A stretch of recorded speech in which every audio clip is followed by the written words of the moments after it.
Jama'a barkamu da saduwa da ku a cikin wannan sabon shirin namu inda za mu dinga kawo muku labaran abubuwan da suka shafi jaruman kasar India kai har ma da fina-finan su. Amma idan ka fara ziyartar wannan tasha tamu ka daure ka mana subscribe sannan kuma ka danna ƙararrawar sanarwa domin samun shirye-shiryen mu da zarar mun daura.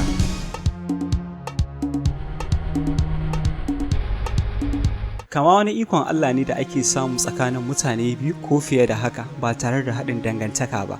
A wannan karin zan kawo muku jerin wasu daga cikin jaruman India mata. Ta farko, Sridevi da Divya Bharti. A tarihin masana'antar Bollywood ba a taɓa yin jaruman da suke kama tamkar an tsaga kara ba, kamar Divya Bharti da Sridevi.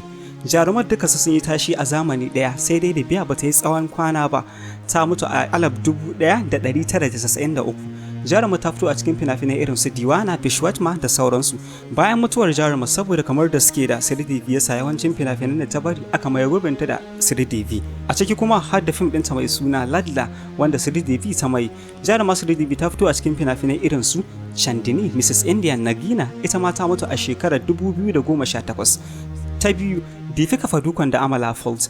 Yayin da Deepika ta kasance jarumar da take jan ragamar masana'antar Bollywood a yanzu, a kudancin India kuma mai kama da ita, Amala Folt ita ma ta yi nasarar kasancewa ɗaya daga cikin jaruman da ke jan zaransu a kudancin India.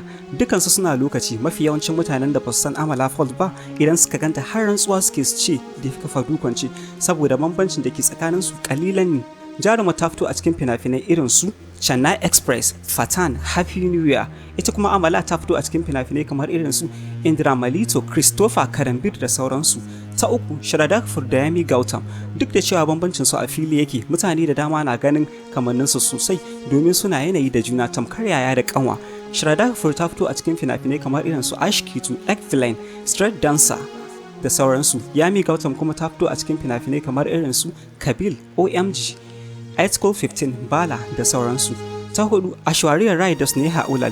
Duk da kasancewar Aishwarya Rai sarauniyar kyau ta duniya, Sneha ta yi kama da ita sak. Kuma Sneha ta zo ta tarar da Ash tana kan tashanta, sai dai Sneha ba ta yi wani suna ba tamkar kamar yadda Ash ta yi.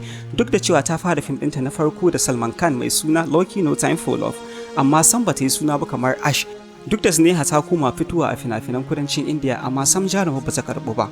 Ta biyar, Anushka Sharma da Samantha. Tabbas kowa ya san wayannan jaruman suna matukar kama da juna, duk da cewa Anushka ta yi plastic surgery amma har gobe ana ganin kamar su da Samantha.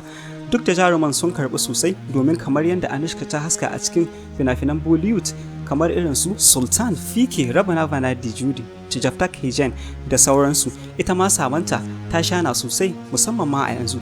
Jaruma ta fito a cikin fina-finai kamar irin su Yashoda, Kushi, Rangastalam. Ta shida, Katrina Kaif da Zarin Khan. Duk da cewa akwai bambance-bambance tsakanin jaruman, ma'ana Zarin Khan tana da kiba, Katrina ba ta da kiba, amma duk da haka yanayin jaruman kama yake sak da junansu, hakan yasa mutane suke matukar ganin kamar su. Katrina ta fito a cikin fina-finai kamar irin su Jaftak Hijen, Bamban, Doom, 3. Ita kuma Zarin Khan ta fito a cikin fim kamar irin su Veer da Chanakya. Ita ma dai jaruma Zarin Khan bata samu karbuwa ba kamar yadda Katrina ta samu karbuwa. To ma sauraron mu duka ana muka kawo ƙarshen wannan shiri namu na wannan mako na jaruman India guda 6 da suke matukar kama da junansu. Saboda haka ku tare mu a wani makon inda ni Bahar Sani Almajid zan ci gaba da kawo muku abubuwan da suke faruwa a masana'antar shirya fim ta India.